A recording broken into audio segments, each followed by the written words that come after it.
ಆ ತಾಲೂಕು ಕಚೇರಿಯಲ್ಲಿ ಈ ಗವರ್ನೆನ್ಸ್ ವ್ಯವಸ್ಥೆ ಸಂಪೂರ್ಣ ಅಸ್ತವ್ಯಸ್ತ. ಗಂಟೆಗಟ್ಟಲೆ ಸರತಿ ಸಾಲಿನಲ್ಲಿ ನಿಂತು ಅನ್ನ ನೀರು ಬಿಟ್ಟು ಕಾದು ಸುಸ್ತಾದ ಸಾರ್ವಜನಿಕರ ಆಕ್ರೋಶದ ಕಟ್ಟೆಯೊಡೆದಿದೆ.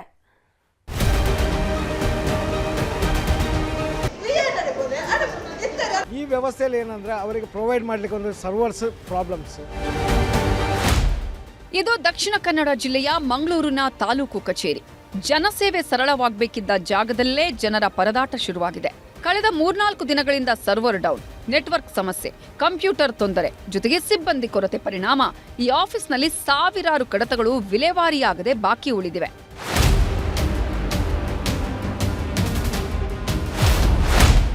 ಜನರಿಗೆ ಶಾಪವಾದ ಈ ಗವರ್ನೆನ್ಸ್. ಸರ್ವರ್ ಡೌನ್, ಕೆಲಸ ಬಂದ್.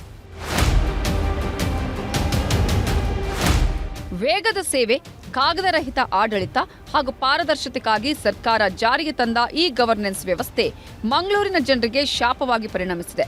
ಒಂದೆಡೆ ತಾಲೂಕು ಕಚೇರಿಯಲ್ಲಿ ಜನ ಕಿಕ್ಕಿರಿದು ಸೇರಿದ್ರೆ ಮತ್ತೊಂದೆಡೆ ಕೆಲಸ ಮಾಡ್ತಿರೋದು ಬೆರಳೆಣಿಕೆಯಷ್ಟು ಸಿಬ್ಬಂದಿ ಅಭಾವದ ಜೊತೆಗೆ ನೆಟ್ವರ್ಕ್ ಸಮಸ್ಯೆ ಬೇರೆ. ಕಚೇರಿಯಲ್ಲಿ ಸರ್ವರ್ ಸಂಪೂರ್ಣ ಡೌನ್ ಆಗಿದ್ದು ಈ ತಂತ್ರಾಂಶದ ಮೂಲಕ ನಡೆಯಬೇಕಿದ್ದ ಕಡತಗಳ ವಿಲೇವಾರಿ ತೀವ್ರ ವಿಳಂಬಗೊಂಡಿದೆ. ಜಾತಿ ಪ್ರಮಾಣ ಪತ್ರ, ಜನನ ಪ್ರಮಾಣ ಪತ್ರ ಸೇರಿದಂತೆ ತುರ್ತು ಕೆಲಸಗಳಿಗಾಗಿ ಗ್ರಾಮೀಣ ಭಾಗದಿಂದ ಬಂದ ಜನರು ಬೆಳಗ್ಗೆಯಿಂದ ಸಂಜೆವರೆಗೂ ಕ್ಯೂ ಅಲ್ಲಿ ನಿಲ್ಲುವಂತಾಗಿದೆ. ಸಿಬ್ಬಂದಿಗಳನ್ನ ಕೇಳಿದ್ರೆ ಕೊನೆಗೆ ಸಿಗೋ ಉತ್ತರ ಮಾತ್ರ ಒಂದೇ: ಸರ್ವರ್ ಇಲ್ಲ, ನಾಳೆ ಬನ್ನಿ ಅಂತಿದ್ದಾರೆ. ಗಂಟೆಗಟ್ಟಲೆ ಕ್ಯೂನಲ್ಲಿ ನಿಂತು ತಮ್ಮ ಕೆಲಸವಾಗದ ಹಿನ್ನೆಲೆ ಸಾರ್ವಜನಿಕರ ಆಕ್ರೋಶ ಕಟ್ಟೆ ಒಡೆದಿದೆ. ಸರ್ಕಾರದ ಆಡಳಿತ ವ್ಯವಸ್ಥೆಯಲ್ಲಿ ಇವರಿಗೆ ಅದರ ಬಗ್ಗೆ ಒಂದು ಗಮನ ಇಲ್ಲ. ಯಾಕೆಂದರೆ ಸ್ಟಾಫ್ ಇದೆಲ್ಲ ಆದದ್ದು ಮ್ಯಾನ್ಯುವಲ್ ಟೈಮ್ನಲ್ಲಿ ಎಲ್ಲ.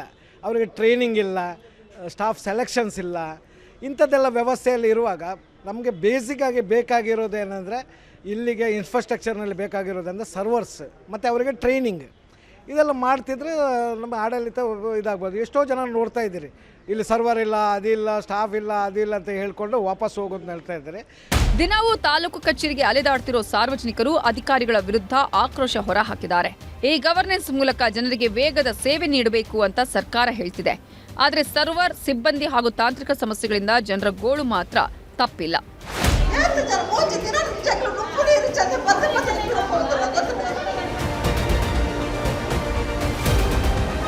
ಒಟ್ನಲ್ಲಿ ಕಾಗದ ರಹಿತ ಆಡಳಿತದ ಹೆಸರಿನಲ್ಲಿ ಜನರ ಕೆಲಸ ಮತ್ತಷ್ಟು ವಿಳಂಬವಾಗ್ತಿದೆ. ಮೇಲಾಧಿಕಾರಿಗಳು ತಕ್ಷಣ ಎಚ್ಚೆತ್ತುಕೊಂಡು ಮಂಗಳೂರು ತಾಲೂಕು ಕಚೇರಿಯ ಅವ್ಯವಸ್ಥೆಗೆ ಬ್ರೇಕ್ ಹಾಕಬೇಕಿದೆ. ಕ್ಯಾಮರಾಮನ್ ನಿಖಿಲ್ ಸುವರ್ಣ ಜೊತೆ ಕಿಶನ್ ಶೆಟ್ಟಿ, ನ್ಯೂಸ್ 18 ಮಂಗಳೂರು. ಬೆಳಗಾವಿಯಲ್ಲಿ ಇಂದಿನಿಂದ 3 ದಿನಗಳ ಕಾಲ ಕರುನಾಡ ಹಬ್ಬದ ಕಲರವ ಮನೆ ಮಾಡಲಿದೆ.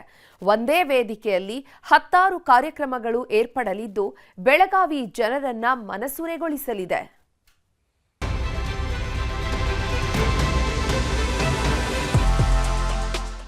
ಜಗಮಗಿಸ್ತಾ ಇರೋ ಮೈದಾನ, ಕರಕುಶಲ ವಸ್ತುಗಳ ಪ್ರದರ್ಶನ, ಕಣ್ಮನ ಸೆಳೆಯೋ ಕಲರ್ಫುಲ್ ಬಟ್ಟೆಗಳು, ಬಾಯಲ್ಲಿ ನೀರೂರಿಸುವ ಬಗೆ ಬಗೆಯ ತಿಂಡಿಗಳು, ಜೊತೆಗೆ ಸಿರಿ ಧಾನ್ಯಗಳ ಮಳಿಗೆ, ಮಕ್ಕಳಿಗೆ ಅಂತ ಆಟಿಕೆಗಳು.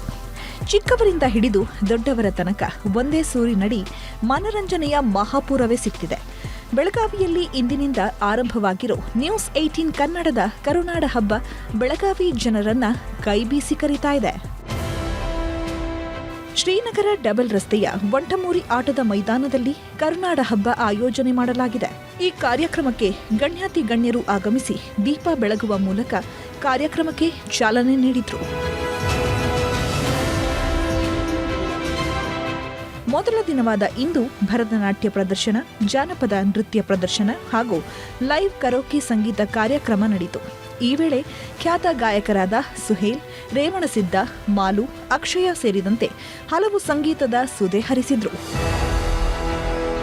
ನ್ಯೂಸ್ 18 ಕನ್ನಡದ ಕರುನಾಡ ಹಬ್ಬದಲ್ಲಿ ಹಾಡು ಕುಣಿತದ ಜೊತೆಗೆ ಬಾಯಿ ಚಪ್ಪರಿಸೋ ತಿಂಡಿ ತಿನಿಸುಗಳು ಕೂಡ ಜನರನ್ನ ಆಕರ್ಷಿಸುತ್ತಿವೆ. ಖಾದ್ಯ ಪ್ರಿಯರು ತಿಂಡಿ ತಿನಿಸುಗಳಲ್ಲಿ ಬ್ಯುಸಿಯಾಗಿದ್ರೆ ಇನ್ನೊಂದಿಷ್ಟು ಮಂದಿ ತಮಗಿಷ್ಟದ ವಸ್ತು ಖರೀದಿಸೋದ್ರಲ್ಲಿ ಬ್ಯುಸಿಯಾಗಿದ್ರು.